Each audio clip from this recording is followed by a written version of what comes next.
안녕하십니까. 4.15 총선은 망해가는 대한민국을 회생시킬 수 있는 마지막 기회라고 봅니다. 흩어지면 죽습니다. 이번 기회를 놓친다면 모든 것은 다 끝납니다. 하는 제목으로 말씀드리겠습니다. 미래통합당의 자매정당인 미래한국당은 4.15 총선에서 비례대표로 선출될 의원들로 의회에 진출할 정당입니다. 작년 12월 말 국회에서 불법으로 통과된 연동형 비례대표제에 대응하기 위해 미래통합당이 자기 살을 깎아서 만든 통합당의 제2정당, 그림자 정당이라고 할 수 있습니다. 그래서 제21대 총선 비례대표 공천을 맡겨놨더니 본당과는 상의하지도 않고 비례대표 후보자들의 순번까지 정했을 뿐만 아니라 본당에서 영입한 인재들의 명단까지 주었지만 당선이 확실치 않은 20번 밖으로 배치하는 등 독단적으로 결정했습니다. 그래서 최고위원회가 제1을 요구하는 소동이 벌어졌습니다. 미래한국당 공천관리위원회는 16일 비례대표 후보 46명을 추려 순번을 결정짓고 선거인단 투표까지 마쳤습니다. 그러나 최종 의결을 앞두고 한선교 대표를 제외한 다른 최고위원들이 통합당과 함께 공천 명단에 반발해 불참했기 때문에 의결 정족수 미달로 무산됐습니다. 이번 공천 명단은 통합당 영입인사 출신을 홀대했다는 것 이외에도 비례 순번 상위권에 배치된 인사들 가운데 상당수가 자유우파 시민사회, 유권자들로부터 공감대를 얻지 못하거나 보편적인 인지도조차 불분명한 인사들이어서 정치권 밖에서도 공천 기준이 대체 뭐냐 하는 논란이 확산되고 있습니다. 미래한국당의 한 최고위원은 통합당에서 영입한 인사를 뒷순위로 미루려면 앞순위에 나은 사람이 있어야 한다. 그런데 누가 봐도 낫다고 볼 수 없지 않느냐 하고 비판했습니다. 심지어 황교안 대표조차 전날 오후에야 미래한국당 비례대표 공천 명단을 보고 배신감을 토로했다는 얘기가 전해지고 있습니다. 황 대표는 연합뉴스와의 인터뷰에서 잘못된 부분들은 다시 살펴봐야겠다 하는 뜻을 얘기한 것이었다. 한 대표와 생각을 같이 하고 있으니까 잘 해결될 수 있을 것이다. 가급적 계획했던 대로 정상적으로 자매정당이 만들어지도록 노력하겠다고 말했습니다. 한선교 미래한국당 대표는 공천 컨셉은 처음부터 젊음과 전문성이었다. 통합당에서 요구하는 몇몇 영입 인사가 빠진 것을 제외한다면 아주 잘된 공천이라고 본다. 통합당 영입 인사 가운데 미래한국당 비례대표로 꼭 써야 하는 인재 가운데는 심사 과정에서 놓친 부분은 재론해보자는 뜻이라고 설명했습니다.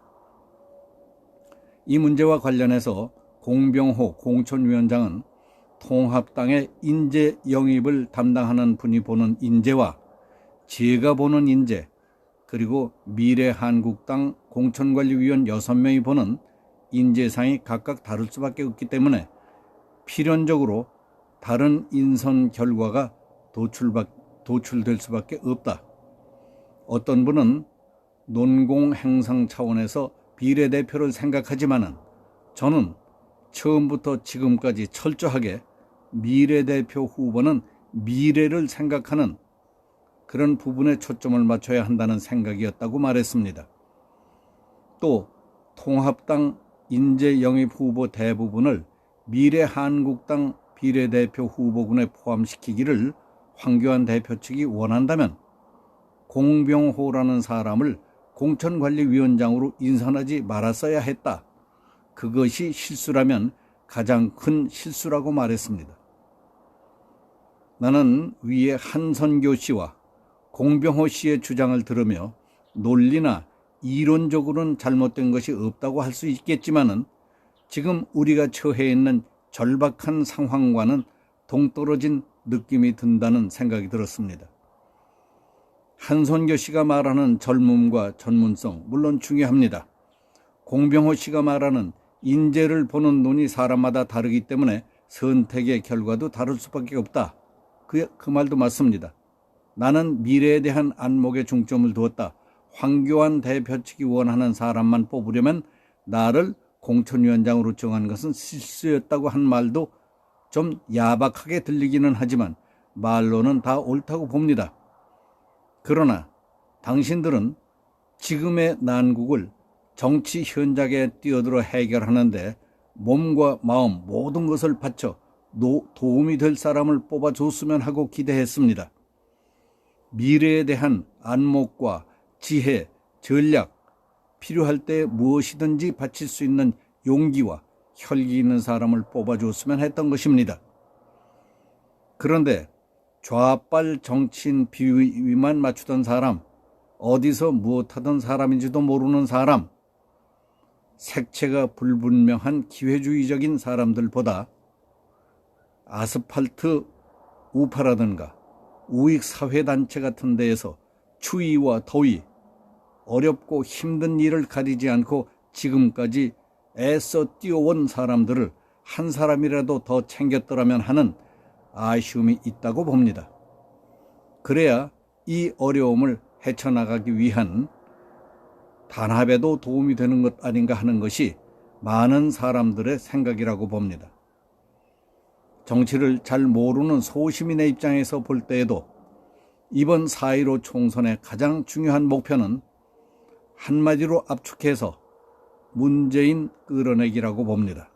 지금은 대한민국을 지탱하는 바탕인 한미관계와 상호 방위 협력의 기본 틀까지 흔들리고 있습니다.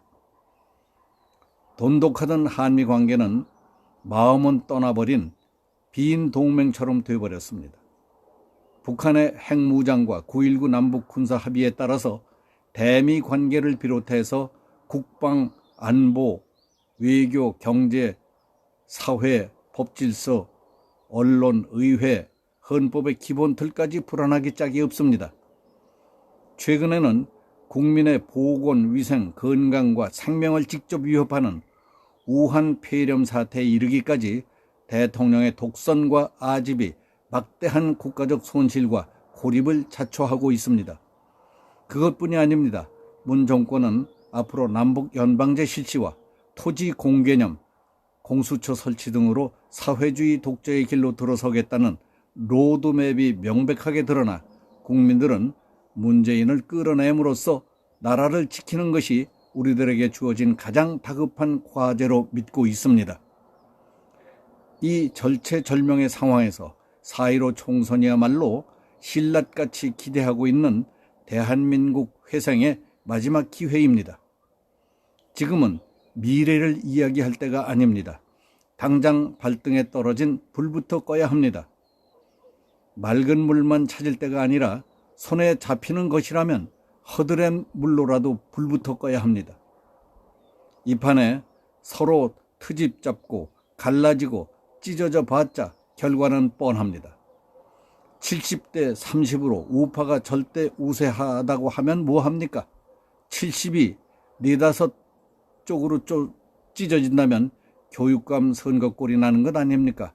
미워도 수십 년 정당 뿌리가 있고 정당 조직이 퍼져 있는 것으로 몰아주는 길밖에 없습니다.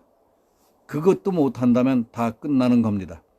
미래통합당이든 미래한국당이든 당에 있다가 무소속으로 나가는 사람들 모두 정신들 차려야 합니다. 당신들이 진정으로 나라를 생각한다면 국가와 국민, 대한민국을 생각하십시오. 흩어지면 다 끝납니다. 오늘 여기서 마치겠습니다. 감사합니다.